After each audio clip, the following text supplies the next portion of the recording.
এতিয়া একাধিক পদত নাপায়, কাৰণ এটা নিয়ম কৰা আছে যে যোনে চতুৰ্থ শ্ৰেণীত পায়, তৃতীয় শ্ৰেণীত পায়, তেওঁ চতুৰ্থ শ্ৰেণীত নাপাব। যোনে ওপৰৰ স্কেলটোত পায়, তেওঁ তলৰ পজিশ্যনটোত নাপাব। গতিকে এইবাৰ যাতে তেনেকুৱা ধৰণৰ ডাবল কেণ্ডিডেট নহয়, তাৰ বাবে এইবাৰ বহুতখিনি ব্যৱস্থা গ্ৰহণ কৰা হৈছে। এইবাৰ কেণ্ডিডেট লাভ হয়, নহ'লে 1-1.5 হাজাৰ ল'ৰা ছোৱালীয়ে ডাবল পায়।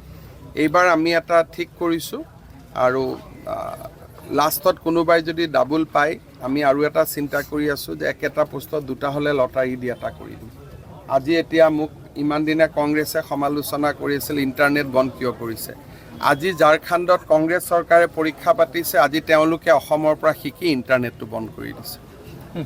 যোৱাকালিলৈকে যি কংগ্ৰেছ দলে সমালোচনা কৰি আছিল ইণ্টাৰনেট কিয় বন্ধ কৰিছে, আজি ঝাৰখণ্ডত কংগ্ৰেছ চৰকাৰে অসমৰ পৰা শিকি পৰীক্ষা হৈ থকা সময়ছোৱাত ইণ্টাৰনেট বন্ধ কৰিছে।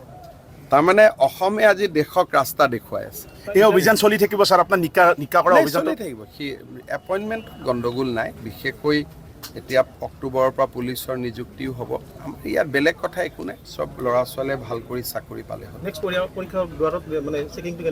আৰু ভাল কৰি মহিলাৰ চেকিঙো হ'ব। মহিলাৰ চেকিং নহ'লে মহিলাই যদি কাগজ লৈ আহে কেনেকৈ হ'ব। গতিকে এয়াৰপৰ্টত যেনেকৈ চেকিং কৰে, সুধি লয়, পাৰ্মিশ্যন লয়, লৈ পেলাই চেক কৰিব। চেক নকৰিলে পৰীক্ষা কেনেকৈ হ'ব। এছঅপিমতে হ'ব। এইটো যদি মহিলা বুলি মহিলাক চেক নকৰোঁ, কালি পৰহি ল'ৰাবিলাকে ক'ব যে ছোৱালীবিলাকে তোক ছোৱালীক চেক নকৰিলে, ল'ৰাক কিয় চেক কৰিছে।